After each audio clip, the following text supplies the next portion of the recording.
उद्योगपति Elon Musk की company x ने भारत सरकार पर प्रेस सेंसरशिप यानी मीडिया की आवाज बंद करने का आरोप लगाया है। एक्स का कहना है कि सरकार ने 1 घंटे के भीतर 2000 से ज्यादा अकाउंट बंद करने के आदेश दिए हैं। हालांकि इसके बाद भारत सरकार की तरफ से जारी बयान में एक्स के दावों को खारिज किया गया। एलन मस्क की सोशल मीडिया कंपनी एक्स ने मंगलवार को भारत में प्रेस की आजादी को लेकर गहरी चिंता जताई। कंपनी का कहना है कि भारत सरकार ने हाल ही में उनके प्लेटफॉर्म पर कई अकाउंट्स को ब्लॉक करने का आदेश दिया, जिसमें अंतर्राष्ट्रीय न्यूज एजेंसी रॉयटर्स का अकाउंट भी शामिल है। एक्स ने दावा किया है कि सरकार ने बिना कोई ठोस कारण बताए 1 घंटे के भीतर 2355 अकाउंट्स को ब्लॉक करने के निर्देश दिए।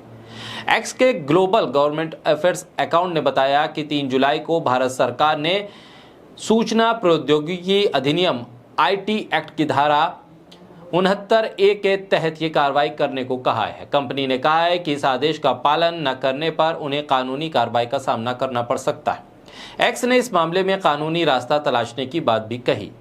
भारत सरकार ने एक्स के दावों का खंडन किया है। सरकार का कहना है कि 3 जुलाई 2025 को रॉयटर्स या किसी अन्य प्रमुख न्यूज एजेंसी के अकाउंट को ब्लॉक करने का कोई नया आदेश जारी नहीं किया गया। एक सरकारी प्रवक्ता ने बताया है कि जैसे ही रॉयटर्स और रॉयटर्स वर्ल्ड के अकाउंट ब्लॉक होने की खबर मिली, सरकार ने तुरंत एक्स को इन्हें अनब्लॉक करने के लिए कहा।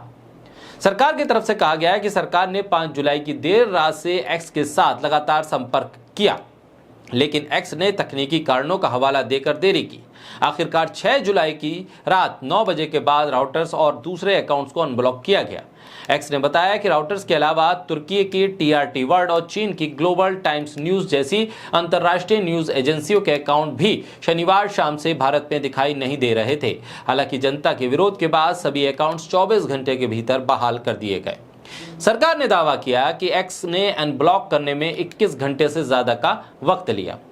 एक्स ने कहा है कि वो भारत में प्रेस सेंसरशिप के खिलाफ कानूनी रास्ता तलाश रही है, लेकिन भारतीय कानून के तहत यूजर्स की तरह उसे चुनौती देने की आजादी नहीं है। कंपनी ने प्रभावित यूजर्स से कोर्ट में जाने की सलाह दी है। वहीं आईटी मंत्रालय के कुछ अधिकारियों के मुताबिक अकाउंट्स का ब्लॉक होना एक तकनीकी गड़बड़ी की वजह से हो सकता है, लेकिन भारत में प्राइवेट मीडिया जर्नलिज्म करते करते सरकारी मीडिया में कब तब्दील हो गया, इसकी खबर देश को शायद नहीं लग पाई।